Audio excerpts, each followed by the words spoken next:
analysts have been warning of the dollar's impending doom. I don't want to be overly dramatic, but I think I will use the word doomed in the long term. The US dollar is the most powerful currency that exists today. It's accepted and traded almost everywhere in the world and has shown strong resilience through numerous financial shocks and mounting fiscal debt.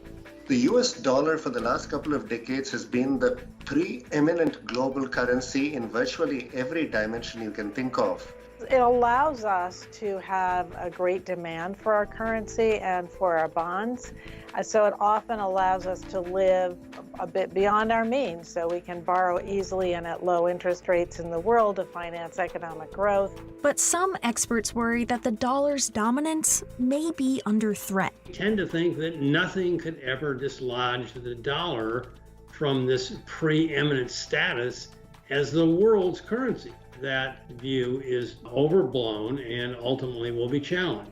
So what poses a threat to the dollar's status as the world's reserve currency, and just how long can its dominance last?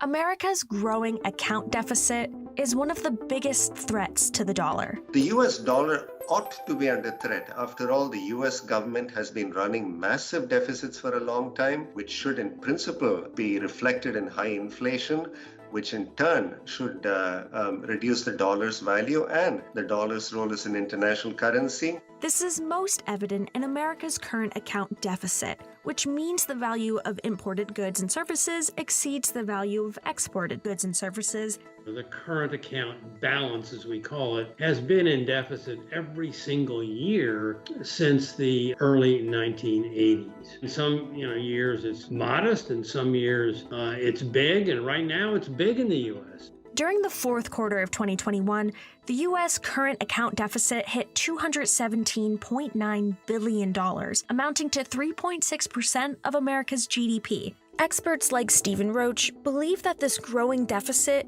is directly related to a low national saving rate. And when countries do not save, which is the case in the United States, we end up borrowing surplus saving from abroad to square the circle. We can do that because we have this, almighty dollar, the world's great reserve currency. And so we have been borrowing massive amounts of foreign savings from abroad, and it provides a relatively painless way of financing our current account deficit until something happens that changes the minds of foreign nations who want to lend us their surplus capital, their surplus saving. And, I think there's a risk of that down the road as our international balance of payments deficit continues to expand.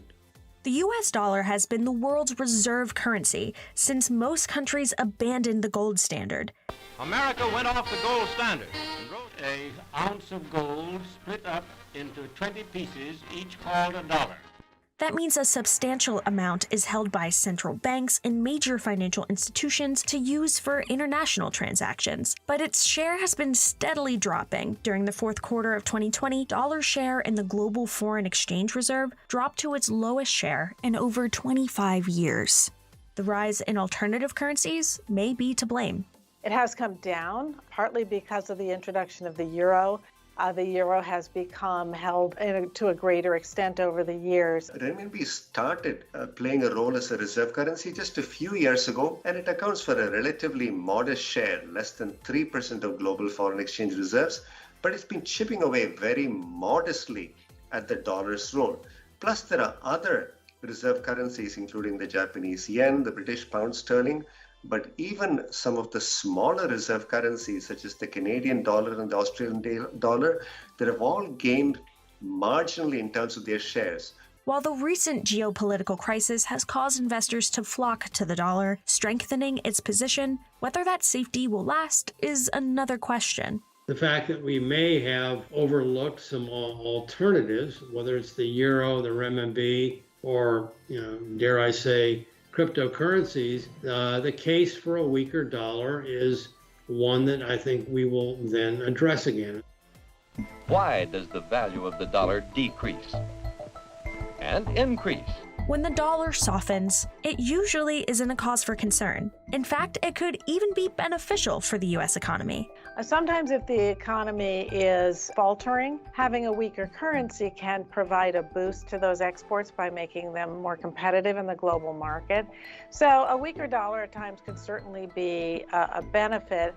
The flip side is too weak a dollar means that you tend to get high inflation, and that can be discouraging to foreign investment. If the dollar becomes too weak, it has the potential to have a catastrophic impact on the American economy. It would make imports a lot more expensive, and that would certainly drive up inflation. And if that came at a time when inflation was already rising, as is the case right now, that would certainly put a lot of pressure on the US economy. If foreign investors started dumping US government bonds and other types, that would certainly drive up interest rates, which would in turn would make and basically all the rates on borrowing by US consumers and companies much more expensive, which might substantially affect both consumption and investment and bring down economic growth. In response, the equity and commodity market would most likely take a hit as well. Most commodities are priced in dollars, and if the dollar were to go down, that would certainly have a significant impact on commodity prices around the world. A severely weakened dollar would also mean bad news for economies around the world that have grown dependent on it. It certainly would reduce the value of a lot of US dollar assets, and that could create a lot of havoc in the global economy. Anytime you have turmoil in US financial markets, that is going to spill over to the rest of the world. The same is going to be true of the US dollar, because after all, when the US dollar depreciates, it has to depreciate against the other currencies of the world. And that would hurt those economies because many of them, including the Eurozone, China, Japan, they rely a great deal on exports for economic growth.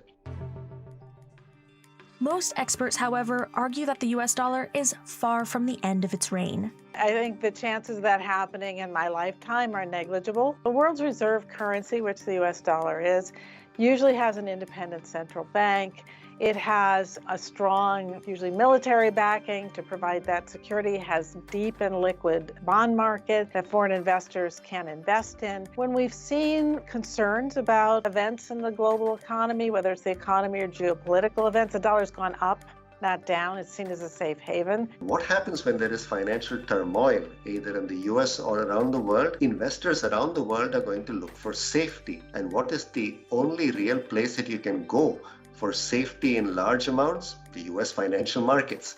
This is why I think a dollar collapse actually is quite unlikely, because the implications of a dollar collapse are that you would have a real search for safety, and the only really safe place to put lots of money remains the US. While the pandemic did cause volatility in the price of the dollar, its value today hasn't seen much decline compared to prices before the pandemic. The U.S. economy has done better than most other economies through the pandemic. It's recovered more quickly. Our interest rates are moving up faster than they are in other countries, which means you earn more by putting your money in U.S. dollars than you might, say, earn in Japanese yen or alternatives. The dollar continues to be quite strong. And then when we get these moments of flight to safety, as we've seen with the outbreak of the war in Ukraine, the dollar's actually tended to go up as investors look to the most liquid and safest markets to put their money in. Concerns over account deficit and the net savings rate could be overblown.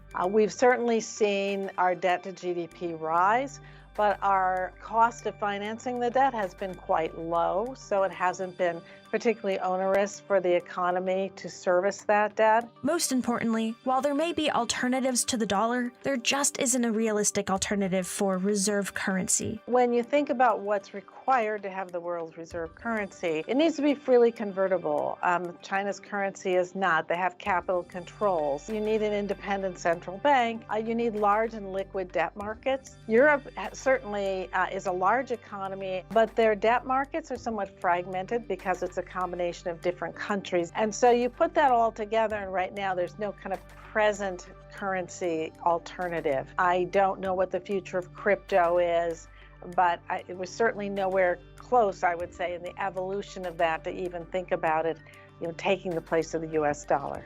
For now, the dollar's dominance will likely continue, but so will speculation surrounding its health. The dollar is emblematic of strength in international finance, but it's also emblematic of the obligation that we have for running our economy in a way that is compatible with that enduring strength. And there's a lot of issues, some of which I've raised, that draw questions into that presumption that need to be looked at very seriously.